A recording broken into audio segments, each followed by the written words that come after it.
Before we get to the main event, let's do a little bit of house cleaning in regards to how many people are paying attention to the Fed, where you take a look at the Netflix ratings, and guys, this is really abysmal for amount of people that are out there saying that, oh my god, they're just firing on all cylinders, the product has never been hotter. Look at all of these different associations and brand deals that they're getting. Look at all of the sponsorships that they have on the mat. Netflix just revealed that last week, September 22nd's episode of Raw drew 2.3 million viewers. This is the lowest rated episode of Raw since the show moved to Netflix. And yeah, that is on par with the numbers that they were getting when they were on the USA Network. And so it's even worse because Netflix is the global distributor. That is worldwide views over 5 fucking days. Raw was doing this on the night on the USA Network. This is like, it's a dead product. I've been saying this for a while. I don't know why it's taken so long for people to come around to this. There is clearly a problem because you take a look at your two big champs that are right there, and who gives a fuck? Seth Rollins has been working on top for what? Just about a decade? Well, fuck, over a decade at this point in time, and nobody wants to pay to see this asshole anymore. And Cody Rhodes is a mid-carder for life. You can put him in a suit. You can have him talk about his dad every fucking time he grabs a microphone. He still is nothing more than a catchy song that the audience likes to sing along to. No butts, no seats, but hey, product is super hot, right? Because we got all the women on top. Sure thing, bro. Some more shit that I find absolutely hilarious. This upcoming week, right, on October the 7th, oh my god, a day that will live in infamy, right? They were supposed to be, because they're working this angle, right, where TNA, this sounds so wild to somebody who was an old school wrestling fan. TNA and WWE are working together. Well, it's, it's the minor leagues, okay? Because TNA is, well, they're not quite the TNA of old, okay? And a lot of their roster is a lot of also rans and never will be's, but yeah, okay, it's a perfect complement to NXT. TNA at this point in time is kind of working like a farm system to NXT, even though you have the Evolve. What are they on, Tubi or some shit like that? Then you also got the ID program pilfering the indie scene, the lackluster indie scene that's out there right now. But I guess TNA is being used as the stomping ground to get kids on TV and then to eventually get them to shuttle over to NXT. But yeah, as it works right now, like, they've got a pretty decent working relationship, even though NXT is definitely dominating that relationship, as both of their top belts for the men and the women are held by NXT talents, but that's neither here nor there. But yes, running back and using that setup where the champions are all over on NXT is a justification for, TNA having enough and, just trying to regain some semblance of respectability for the brand by going in there and showing them who's boss. Like, yeah, no, that makes sense.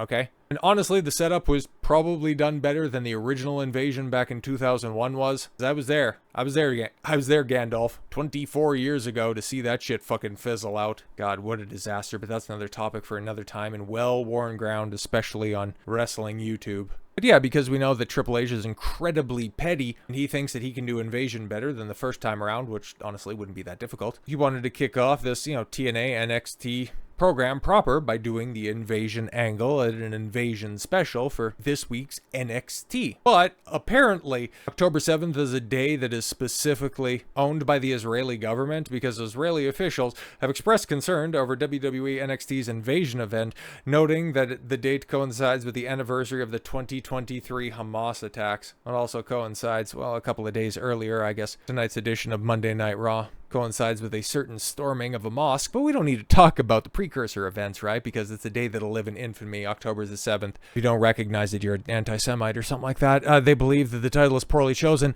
given the significance of the day. And yeah, as such, it was just revealed this past week that it will now be known as Showdown, because that's so much better. And they also want to keep the iconography from Invasion, so I guess maybe you'll work up to Invasion at a later date. Maybe do like a proper pay-per-view paid or whatever premium live event. Maybe that's what I don't really know, man. It's fucking pathetic. But it's not the most pathetic story around the Fed right now, and especially NXT, okay? Because one of the talents, it's like there's so many nameless, faceless dorks that are down there. Like, I remember watching NXT back when the product was super hot, mid to late 2010s. Back when you had genuine main event talent, mostly because they were poaching everybody from New Japan, Ring of Honor, and a thriving indie scene. But now, ever since, honestly, since what was it, the 2019 reboot of NXT, yeah, it's just kind of been an unwatchable product full of a bunch of people from WWE Next in Line program where they just pilfer the ranks of college sports and try to make them into professional wrestlers. And, to a certain extent, there have been some success stories. But honestly, it's just produced a bunch of people that are really analogous to the early 2010s, where it's like, holy fuck, here's generic McGenericman. And he's going to work a program for the Intercontinental Belt for 6 months, and then he'll eventually get released and replaced by some other interchangeable performance center graduate. But here you had somebody in the form of Jazmyn Nyx, okay? I'll be completely honest, I wouldn't be able to pick her out of a lineup, but she was a part of a faction that was gaining in notoriety. And she had some position that was there, and yeah, she probably could have gone on to something. She got a couple of breaks after all, but a couple of weeks back, yeah, she confirms WWE departure. It's not like she was released, as several people have been. Over the past couple of months, she just simply turned down a 3-year deal. Interesting. It's very interesting. So, the 27-year-old footballer turned wrestler was written off TV on Tuesday, getting mysteriously attacked backstage and booted out of Fatal Influence, a group that also features JC Jane and Fallon Henley. Sure, man, I'll take your word for it. Hours after that segment aired, reports surfaced that Nyx decided not to re-sign with the Fed, confirming that she would part ways with the company once her deal was officially up. Nyx would confirm the post on her personal TikTok page. As you know, there's been things circulating. I kind of just want to set the record straight that I'm not re-signing with WWE. This was a personal decision I had to make for myself and for my future. Personally, the contract that they were offering me for the next 3 years, it just wasn't going to cut it for me financially. And that's okay. Nyx went on to later mention that she's eyeing other opportunities, but wouldn't specify what's next for her OnlyFans. There's been a lot of opportunities that I've had to turn down and pass up. Instagram influencer. But now that I'm out of a job, I can kind of explore those opportunities more and take them more seriously. Love my Jazmyn Nyx fans. Thanks you guys for so much supporting me and having my back these past 3 years. It's been an amazing journey and I will miss you guys. Yeah, she signed in 2022 and was unhappy with the new contract that she was getting. Dude, you're on TV just about every week in premium position. This is what happens when you pick these athletes, okay? The people who actually don't give a fuck about wrestling. You create a business, you create an industry full of transient people trying to use professional wrestling as a stepping stone. And you're seeing that now more than ever, especially in the Fed. How many people? Going back to Cody Rhodes, Roman Reigns, they all, The Rock and John Cena caught the acting bug, and both of them had to take significant time out of the summer to go down to, I think, New Zealand or something to film the Street Fighter movie, which fucking yuck. I've made my opinion of that project known quite well. I was originally optimistic about it, and then seeing the rest of the cast come out, and I was like, oh, Jesus Christ, Roman Reigns is Akuma, kill me. But I digress. Everybody wants to be on to bigger and better things. Like there's another chick out there, Kira Hogan. No relation, obviously. She came out and said it after her contract with AEW was up. I don't know if she was offered another deal or not, but her offhanded, flippant remark was, yeah, professional wrestling was always a stepping stone for me. It's like, oh, what? I beg your pardon? This is the type of shit that really makes people complacent on the product. Okay, cool. Back to Nyx here, or Gentile, I guess that's her real name. She says that she has other opportunities that are out there. Okay, well, maybe she'll go back to her first and maybe only love. She'll go back to play soccer or something like that. But okay, if she was offended by the offer of the Fed and didn't want to take such a lateral move or slap in the face. How much do women's footballers earn in Europe? Now, she was based in Florida, obviously, and when it comes to travel for NXT talent, you only do the old coconut loop, so it's just a very small house show circuit, so you're not really going that far. All of your training and medical gets taken care of by the Fed, so your money goes a lot farther than some other professional athletes would find themselves in. So yeah, if you wanted to take up soccer over there in Europe, well, you're looking at, on the high end of things, $254,000 if you're as good as English women's captain Leah Williamson. I'll take your word for it. While Chelsea and Matilda superstar Sam Kerr is rumored to be making about $509 million a year, or $509,000 a year. My mistake. But the average pay is about $58,000. Some players were earning as little as $25,000. But over across the pond, okay, if you manage to pick up a spot for a league that I didn't even know existed, the American National Women's Soccer League, minimum salary is $35,000 and the maximum salary is about $75,000, and you're looking at about your average median rate of about $57,000. But you wanted to turn your nose up at what would eventually be revealed as about a $75,000 per year contract. Well, there's some problems there.